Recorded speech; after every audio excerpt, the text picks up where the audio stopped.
Sivagiri H radio സാസദസനിത പനിത മഗ മഗരിസ സാസദസനിത പനിത മഗ മഗരിസ ശിവഗിരി എച്ച് റേഡിയോ. പോയ വാരത്തിലെ പ്രധാന വിശേഷങ്ങൾ അവതരിപ്പിക്കുന്നത് ശില്പ, അനോന സിദ്ധു, നേഹ സനിൽകുമാർ. പോയ വാരത്തിലെ പ്രധാന വിശേഷങ്ങൾ: കേന്ദ്രത്തെ തിരുത്താൻ കേരളം, മുല്ലപ്പെരിയാർ സുരക്ഷാ പരിശോധനയ്ക്ക് പച്ചക്കൊടി, നിക്ഷേപം കൂട്ടാൻ ഊർജിത ശ്രമം, ബാങ്ക് ദ്രാവിഡ് രാജസ്ഥാൻ കോച്ചാകും, സിംഗപ്പൂരുമായി കരാർ, സിയാൽ വരുമാനം 1000 കോടി രൂപ കടന്നു, 1253 ഏക്കറിൽ കുടുംബശ്രീ പൂപ്പാടങ്ങൾ, വയനാട് പുനഃപ്രവേശനോത്സവം, 607 കുട്ടികൾ വീണ്ടും ക്ലാസ്സിൽ, ഭക്ഷ്യക്കിറ്റിൽ മോശം വെളിച്ചെണ്ണ, ഉൽപാദകന് 7 ലക്ഷം രൂപ പിഴ, കൊച്ചി വെസസ് മലപ്പുറം സൂപ്പർ ലീഗിന് നാളെ കിക്ക് ഓഫ്. പോയ വാരത്തിലെ പ്രധാന വിശേഷങ്ങൾ വിശദമായി. കേന്ദ്രത്തെ തിരുത്താൻ കേരളം, വിവേചനത്തിനെതിരെ ധനമന്ത്രിമാർ ഒന്നിക്കുന്നു. പ്രതിപക്ഷ പാർട്ടികൾ ഭരിക്കുന്ന സംസ്ഥാനങ്ങളോട് കേന്ദ്ര സർക്കാർ തുടരുന്ന സാമ്പത്തിക വിവേചനത്തിന് അറുതി വരുത്താൻ മുൻകൈയെടുത്ത് കേരളം.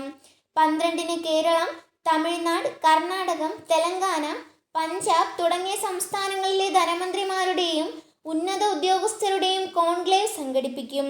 സംസ്ഥാനങ്ങൾ നേരിടുന്ന വികസന ധനപ്രശ്നങ്ങൾ 16-ാം ധന കമ്മീഷൻ മുമ്പാകെ അവതരിപ്പിക്കുന്നത് സംബന്ധിച്ച ആശയ രൂപീകരണമാണ് കോൺക്ലേവിന്റെ പ്രധാന ലക്ഷ്യമെന്ന് ധനമന്ത്രി KN ബാലഗോപാൽ വാർത്താ സമ്മേളനത്തിൽ പറഞ്ഞു. ഡോക്ടർ A അരവിന്ദ് പനഗാരിയ അധ്യക്ഷനായ 16-ാം ധന കമ്മീഷൻ സംസ്ഥാനങ്ങളുമായി കൂടിയാലോചന തുടങ്ങി. കേന്ദ്ര സംസ്ഥാന സാമ്പത്തിക ബന്ധങ്ങൾ അഴിച്ചു പണിയേണ്ടതിൻ്റെ ആവശ്യം ബോധ്യപ്പെടുത്താനുള്ള പ്രധാന വേദികളിൽ ഒന്നായാണ് ധനകമ്മീഷനെ കേരളം പരിഗണിക്കുന്നത്. ഇത്തരം കാര്യങ്ങളിൽ സംസ്ഥാനങ്ങളുടെ യോജിച്ച നിലപാട് അനിവാര്യമാകുകയാണ്. അതിന് സഹായകമാകുന്ന നിലയിലാകും കോൺക്ലേവ് സംഘടിപ്പിക്കുക. ആരോഗ്യപരമായ കേന്ദ്ര സംസ്ഥാന ബന്ധത്തിന് സംസ്ഥാനങ്ങൾക്ക് ധനസുസ്ഥിരത വേണം. അതിന് സംസ്ഥാനങ്ങൾക്ക് അർഹമായ ധനവിഹിതം ലഭിക്കണം. എന്നാൽ തികച്ചും വിഭിന്നമായ നിലപാടാണ് യൂണിയൻ സർക്കാരിന്. നീതിപൂർവമല്ലാത്തതാണ് ധനവിഭജന രീതിയെന്ന് മന്ത്രി പറഞ്ഞു. മുല്ലപ്പെരിയാർ സുരക്ഷാ പരിശോധനയ്ക്ക് പച്ചക്കൊടി. 128 വർഷം പഴക്കമുള്ള മുല്ലപ്പെരിയാർ അണക്കെട്ടിന്റെ സുരക്ഷയെക്കുറിച്ചുള്ള ആശങ്കകൾക്കിടെ 13 വർഷത്തിന് ശേഷം സമഗ്ര സുരക്ഷാ പരിശോധനയ്ക്ക് കളമൊരുങ്ങി. കേരളത്തിന്റെ ഏറെ നാളായുള്ള ആവശ്യം ഡൽഹിയിൽ ചേർന്ന മുല്ലപ്പെരിയാർ മേൽനോട്ട സമിതി അംഗീകരിച്ചു. പരിശോധന 12 മാസത്തിനകം പൂർത്തിയാകും. നിക്ഷേപം കൂട്ടാൻ ഊർജിത ശ്രമം, ബാങ്കുകൾ വിവിധ മാർഗങ്ങളിലുള്ള നിക്ഷേപ സമാഹാര ശ്രമങ്ങൾ ഊർജിതമാക്കിയിട്ടുണ്ട്. കൂടുതൽ പലിശ വാഗ്ദാനം ചെയ്യുന്ന സ്പെഷ്യൽ ഫിക്സഡ് ഡെപ്പോസിറ്റ് പദ്ധതികൾ ഇതിന്റെ ഭാഗമാണ്. ഗാർഹിക സാമ്പത്തികത്തിൽ പ്രമുഖ പങ്ക് ഇപ്പോഴും ബാങ്ക് നിക്ഷേപത്തിന് തന്നെയാണെങ്കിലും ഓഹരി വിപണിയിലേക്കും മ്യൂച്വൽ ഫണ്ടുകളിലേക്കും പെൻഷൻ ഫണ്ടുകളിലേക്കുമായി വലിയ തോതിൽ പണം വഴിമാറി ഒഴുകുന്നതാണ് ബാങ്കുകൾക്ക് വെല്ലുവിളിയാകുന്നത്.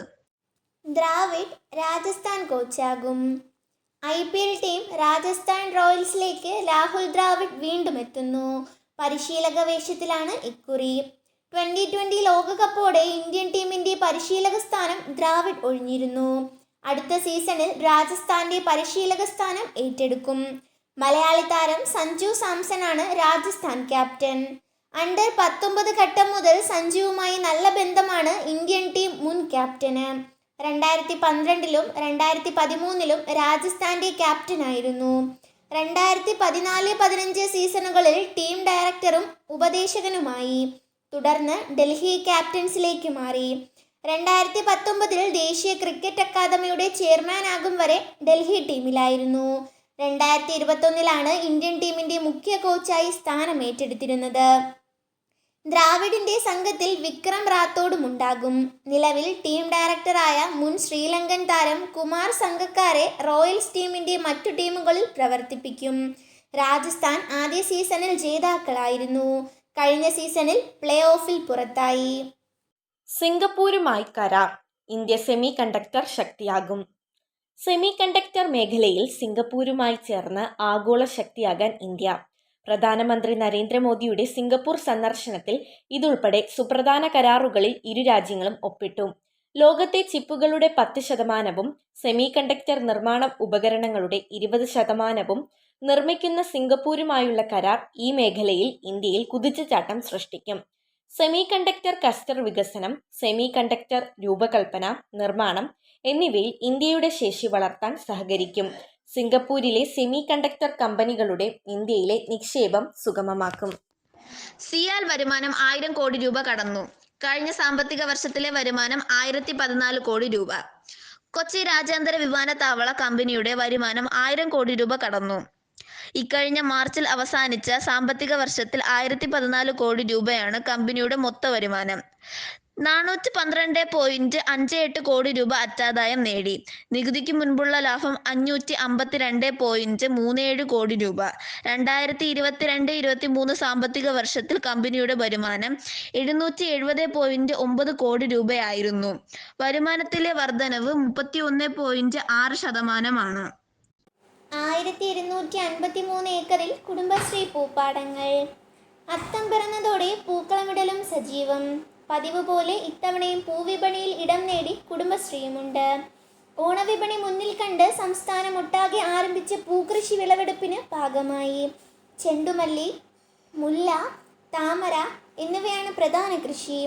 കഴിഞ്ഞ വർഷം 750 ഏക്കറിലായി 1819 കർഷക സംഘങ്ങൾ പൂക്കൃഷിയിൽ പങ്കാളികളായിരുന്നു. ഇത്തവണ 1000 ഏക്കറിൽ ആരംഭിക്കുകയായിരുന്നു ലക്ഷ്യമെങ്കിലും 3000 വനിതാ കർഷക സംഘങ്ങൾ മുഖേന 1253 ഏക്കറിൽ പൂക്കൃഷി ആരംഭിച്ചു. ഓണവിപണിയിൽ പൂക്കൾക്കുള്ള വർദ്ധിച്ച ആവശ്യകത തിരിച്ചറിഞ്ഞിട്ടാണ് കുടുംബശ്രീ വനിതാ കർഷകർ ഈ മേഖലയിലും ചുവടുറപ്പിക്കുന്നത്. മിതമായ നിരക്കിലാണ് പൂവ് ലഭ്യമാകുക. സംസ്ഥാനമൊട്ടാകെ ആരംഭിക്കുന്ന 2000-ലേറെ ഓണച്ചന്തകളും മറ്റു വിപണികളിലും കുടുംബശ്രീയുടെ പൂക്കളെത്തും. കുടുംബശ്രീ കർഷക സംഘങ്ങൾ വഴി നെല്ല്, വാഴ, പച്ചക്കറികൾ എന്നിവയും സംസ്ഥാനമൊട്ടാകെ കൃഷി ചെയ്യുന്നുണ്ട്. ഇതുകൂടാതെ പൂക്കൃഷിയിലും സജീവമാകുന്നു. അതാത് സബ്സിഡികളുമായി ചേർന്നാണ് പ്രവർത്തനങ്ങൾ. വയനാട് പുനഃപ്രവേശനോത്സവം. 607 കുട്ടികൾ വീണ്ടും ക്ലാസ്സിൽ. ഉരുൾപൊട്ടലിന്റെ നടുക്കുന്ന ഓർമ്മകളിൽ നിന്ന് അതിജീവനത്തിന്റെ പുതിയ പാഠങ്ങളുമായി മുണ്ടക്കൈ, ചൂരൽമല മേഖലകളിൽ നിന്നും 607 കുട്ടികൾ വീണ്ടും സ്കൂളിലെത്തി. ദുരന്തത്തിൽ തകർന്ന Vellarmala GVHS Meppadi government higher secondary സ്കൂളിലും മുണ്ടക്കൈ GLPS മേപ്പാടി കമ്മ്യൂണിറ്റി ഹാളിലുമാണ് പ്രവർത്തിക്കുന്നത്. പുനഃപ്രവേശനോത്സവം മേപ്പാടി സ്കൂളിൽ മന്ത്രി V ശിവൻകുട്ടി ഉദ്ഘാടനം ചെയ്തു. ഭക്ഷ്യക്കിറ്റിൽ മോശം വെളിച്ചെണ്ണ, ഉൽപാദകന് 7 ലക്ഷം രൂപ പിഴ. വെളിച്ചെണ്ണ ഉപയോഗിച്ച ആദിവാസികൾക്ക് ഭക്ഷ്യവിഷബാധ സ്ഥിരീകരിച്ചു. ആദിവാസികൾക്ക് ജൂണിൽ വിതരണം ചെയ്ത ഭക്ഷ്യക്കിറ്റിലെ വെളിച്ചെണ്ണയ്ക്ക് ഗുണനിലവാരമില്ല എന്ന് കണ്ടെത്തിയതോടുകൂടിയാണ് ഉടമയ്ക്ക് 7 ലക്ഷം രൂപ പിഴ ചുമത്തിയത്. തൊടുപുഴ ഇടവെട്ടി സ്റ്റാർ ഫുഡ് ഉടമയ്ക്കാണ് പിഴ. കൊച്ചി vs മലപ്പുറം സൂപ്പർ ലീഗിന് നാളെ കിക്ക് ഓഫ്. പ്രഥമ സൂപ്പർ ലീഗ് കേരള ഫുട്ബോളിന് നാളെ തുടക്കം. ആദ്യ കളിയിൽ ഫോഴ്സ് കൊച്ചിയും മലപ്പുറം FCയും ഏറ്റുമുട്ടും. കൊച്ചി കലൂർ ജവഹർലാൽ നെഹ്റു സ്റ്റേഡിയത്തിൽ രാത്രി 8-നാണ് മത്സരം. വൈകിട്ട് 6-ന് ഉദ്ഘാടന ചടങ്ങുകൾ ആരംഭിക്കും. പ്രമുഖ കലാകാരന്മാർ വിവിധ പരിപാടികൾ അവതരിപ്പിക്കും. 6 ടീമുകളാണ് ലീഗിൽ. കൊച്ചിക്കും മലപ്പുറത്തിനും പുറമെ Thiruvananthapuram Kombans, Thrissur magic FC, Calicut FC, Kannur warriors ക്ലബ്ബുകളുമുണ്ട്. നവംബർ 10-നാണ് ഫൈനൽ. തിരുവനന്തപുരം, കൊച്ചി, മലപ്പുറം, കോഴിക്കോട് എന്നീ 4 വേദികളിലായാണ് മത്സരം. സ്റ്റാർ സ്പോർട്സിലും ഹോട്ട്സ്റ്റാറിലും തത്സമയം കാണാം. 99 രൂപ മുതലുള്ള ടിക്കറ്റുകൾ Paytm വഴി ബുക്ക് ചെയ്യാം. മത്സര ദിവസം സ്റ്റേഡിയത്തിലും ടിക്കറ്റ് ലഭിക്കും. ഉദ്ഘാടന ദിനമൊഴികെ മറ്റെല്ലാ മത്സരവും രാത്രി 7:30-ക്കാണ്. മിഡിൽ ഈസ്റ്റിൽ മനോരമ മാക്സിലൂടെയും കളി കാണാം. പോയ വാരത്തിലെ പ്രധാന വിശേഷങ്ങൾ ഒരിക്കൽ കൂടി. കേന്ദ്രത്തെ തിരുത്താൻ കേരളം. മുല്ലപ്പെരിയാർ സുരക്ഷാ പരിശോധനയ്ക്ക് പച്ചക്കൊടി. നിക്ഷേപം കൂട്ടാൻ ഊർജിത ശ്രമം. ബാങ്ക് ദ്രാവിഡ് രാജസ്ഥാൻ കോച്ചാകും. സിംഗപ്പൂരുമായി കരാർ. സിയാൽ വരുമാനം 1000 കോടി രൂപ കടന്നു. 1253 ഏക്കറിൽ കുടുംബശ്രീ പൂപ്പാടങ്ങൾ. വയനാട് പുനഃപ്രവേശനോത്സവം. 607 കുട്ടികൾ വീണ്ടും ക്ലാസ്സിൽ. ഭക്ഷ്യക്കിറ്റിൽ മോശം വെളിച്ചെണ്ണ, ഉൽപാദകന് 7 ലക്ഷം രൂപ പിഴ. കൊച്ചി vs മലപ്പുറം സൂപ്പർ ലീഗിന് നാളെ കിക്ക് ഓഫ്. പോയ വാരത്തിലെ വിശേഷങ്ങൾ അവസാനിച്ചു. ശിവഗിരി HS റേഡിയോ കേൾക്കൂ, സമ്മാനങ്ങൾ നേടൂ. ഉത്തരങ്ങൾ അയക്കേണ്ട വാട്സപ്പ് നമ്പർ 94 97 26 72 72. പോയ വാരത്തിലെ വിജയി. 7ാം ക്ലാസ് D ഡിവിഷനിലെ അശ്വൻ. പോയ വാരത്തിലെ ചോദ്യവും ഉത്തരവും. ഒക്ടോബർ 3 മുതൽ 20 വരെ UPയിൽ വെച്ച് നടക്കുന്ന വനിതാ ലോകകപ്പ് ക്രിക്കറ്റ് ഏത് രാജ്യത്ത് വെച്ചാണ് ആദ്യം നടത്താൻ തീരുമാനിച്ചത്? ബംഗ്ലാദേശ്. ശിവഗിരി HS റേഡിയോ ആഴ്ചയിലെ ചോദ്യം. ആരുടെ ജന്മദിനമാണ് അധ്യാപക ദിനമായി ആചരിക്കുന്നത്? ഉത്തരങ്ങൾ അയക്കേണ്ട WhatsApp number 94 97 26 72 72. sa sa da sa ni da pa ni da ma ga ma ga re sa. മാന്യ ശ്രോതാക്കൾക്ക് നമസ്കാരം. ശിവഗിരി HS റേഡിയോ നുറുങ്ങുവെട്ടം പരിപാടിയിൽ സെപ്റ്റംബർ 5 അധ്യാപക ദിനത്തെക്കുറിച്ച് കേൾക്കാം. അവതരണം DIS. ആദ്യാക്ഷരം പകർന്നു നൽകുന്ന ഗുരുക്കന്മാർക്കായി ഒരു ദിനം. അധ്യാപനത്തിന്റെ മഹത്വത്തെ തിരിച്ചറിയാനും വിദ്യാർത്ഥികളുടെ പ്രിയ ഗുരുനാഥന്മാരെ പ്രണമിക്കാനുമുള്ള സുവർണ ദിനം. സർവേപ്പള്ളി രാധാകൃഷ്ണന്റെ പിറന്നാൾ ദിവസമാണ് ഇന്ത്യ അധ്യാപക ദിനമായി ആചരിക്കുന്നത്. 1962 മുതൽ ഭാരതമൊട്ടാകെ അധ്യാപക ദിനമായി ആചരിച്ചു പോരുന്നു.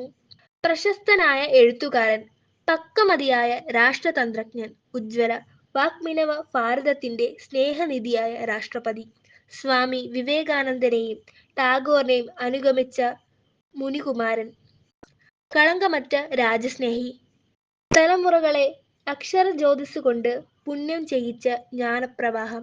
അങ്ങനെ അറിയാനും അറിയിക്കാനും അദ്ദേഹത്തിന് എത്രയെത്ര വിശേഷണങ്ങൾ. 1952 ആദ്യ ഉപരാഷ്ട്രപതിയായി തെരഞ്ഞെടുക്കപ്പെട്ട അദ്ദേഹം 1962 ഇന്ത്യയുടെ 2ാമത്തെ പ്രസിഡന്റായി.